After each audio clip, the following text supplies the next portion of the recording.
Hello and welcome back to Study Villa, जहां हमने आपकी एग्जाम प्रिपरेशन को आसान बनाने का बीड़ा उठाया है। तभी तो हम जानते हैं आपकी ज़रूरतें। MEG 5 को प्रिपेयर करना थोड़ा स्ट्रेसफुल है, मगर टॉपिक्स को ब्रेक करके ज़्यादा से ज़्यादा टॉपिक्स प्रिपेयर कीजिए to do well in exam. हम आपको बनाएंगे fearless on topic Indian aesthetics. इस वीडियो में आप जानेंगे Indian aesthetics block 1 and rasa theory. Video को एंड तक देखने के बाद कमेंट कीजिएगा कि आपकी मुश्किल हल हुई या नहीं। फिलहाल चैनल को सब्सक्राइब कर लीजिए ताकि फ्यूचर में ऐसी और इन्फॉर्मेटिव वीडियोस से आप जुड़े रहें और नोटिफिकेशन के लिए बेल आइकन को टैप करना ना भूलें। चलिए स्टार्ट करते हैं। एस्थेटिक्स का मतलब है ब्यूटी, खूबसूरती। And aesthetics is study of philosophy of beauty and taste in fine arts. ये एक ऐसी साइंस है in which we know things through senses. Senses से हम फील करके एहसास करते हैं।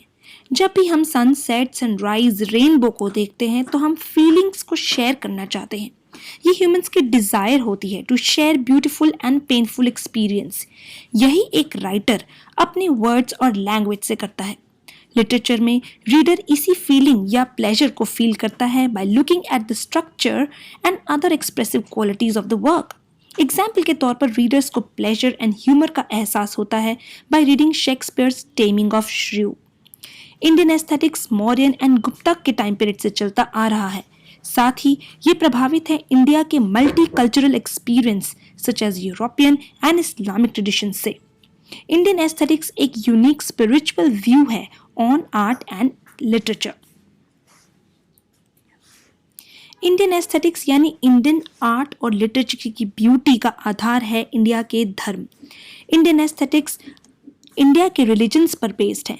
प्राचीन समय से ही रिलीजन ने आर्टिस्ट को इंस्पायर किया है। हिस्टोरिकल मॉन्यूमेंट्स एंड स्कल्पचर्स में हम हमेशा देवी देवताओं से इंस्पिरेशन देखने को मिलती है। जहां कृष्णा एक मेजर कंट्रीब्यूटर रहे हैं, उन्हीं से रासलीला प्रभावित है। इंडियन फिलोसोफर्स ने रसा के एक्सपीरियंस पर जोर दिया है आर्ट एंड थिएटर के एप्रिसिएशन में। रसा थ्योरी इंडियन लैंग्वेज क्रिटिक्स में बहुत इंपॉर्टेंट है। आइए समझते हैं रसा थ्योरी। रसा एक इमोशन है, जैसे पैथेटिक, हीरोइक, पैशनेट। भरत मुनि के अकॉर्डिंग 8 प्रकार के रसास होते हैं। यानी अगर रसा एक मॉकटेल है तो इसके कुछ इंग्रेडिएंट्स हैं: स्थायी भाव, विभाव, अनुभाव और संचारी भाव। जब स्थायी भाव, विभाव, अनुभाव और संचारी भाव मिलते हैं तब सहृदय यानी रीडर या स्पेक्टेटर के हृदय में रस उत्पन्न होता है। रस के 4 एलिमेंट्स हैं, जैसे मैंने आपको बताया: विभाव, अनुभाव, संचारी भाव और स्थायी भाव। चलिए इन्हें एक एक करके समझते हैं। गाइस, एक बात नोट कीजिए कि इस थियरी का बेसिस है संस्कृत, तो हम इन्हें इंग्लिश में रसा, विभवा, अनुभवा इस तरह से बोलेंगे। विभवा ये वो एलिमेंट्स होते हैं जो इंटरनल फीलिंग्स को जगाते हैं। ये एक्चुअली रीजंस या एक्साइटेंट्स होते हैं जो रस जनरेट करते हैं। इनके 2 टाइप्स हैं: आलंबना, ये वो विभवा होते हैं जिनका सपोर्ट लेकर स्थायी भाव जागते हैं। इसके फर्दर 2 पार्ट्स हैं: विषय एंड आश्रय। जिसके लिए फीलिंग्स जनरेट हो वो विषय आलंबना, और जिसके मन में हो वो आश्रय आलंबना। फॉर एग्जाम्पल, राम के मन में सीता के लिए, तो राम हुए आश्रय और सीता हुई विषय। इसी तरह विभवा की दूसरी टाइप है उद्दीपना। It is simply situations, circumstances and objects which create vibhava. Example, moonlight, lonely place or garden. Next is anubhava. These are simply the effects which are seen on the spectator or reader. Next, व्याभिकारी भाव और संचारी भाव। संचारी भाव या व्याभिकारी भाव वो भाव हैं या फीलिंग्स हैं जो टेम्परेरी हैं और चेंज होती रहती हैं। These are 33 in numbers. And finally स्थायी भाव, जो कि परमानेंट मूड्स होते हैं।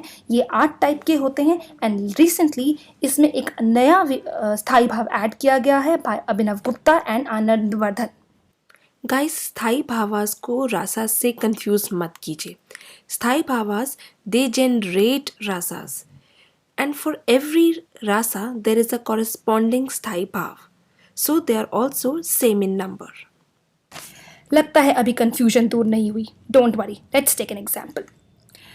अगर हास्य रस है, गाइज मैं again proper Hindi words use करूंगी। अगर हास्य रस है तो स्थायी भाव हुआ हास्य।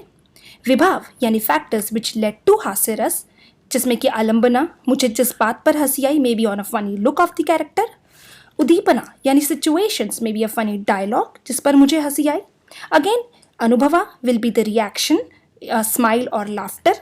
संचारी भाव, दोज फीलिंग्स जो स्थायी भाव के साथ आई और सबसाइड हो गई, जैसे मुझे थोड़ी देर के लिए हंसी आई या थोड़ी देर के लिए एक्साइटमेंट हुई. गाइस, नोट करने वाली बात ये भी है कि रसा थ्योरी और एरिस्टोटल के कॉन्सेप्ट ऑफ कैथारसिस में सिमिलैरिटी है. दोनों साइकोफिजियोलॉजिकल इफेक्ट से रिलेटेड है. तो गाइस, मेरा पर्पस था आपको ये थ्योरी बेस्ट एक्सप्लेन करना. अगर आपको ये थ्योरी समझ आ गई है, I am more than happy for you. Feel free to comment on any short comings. I will try to improve my self. That's all for this video. Best wishes.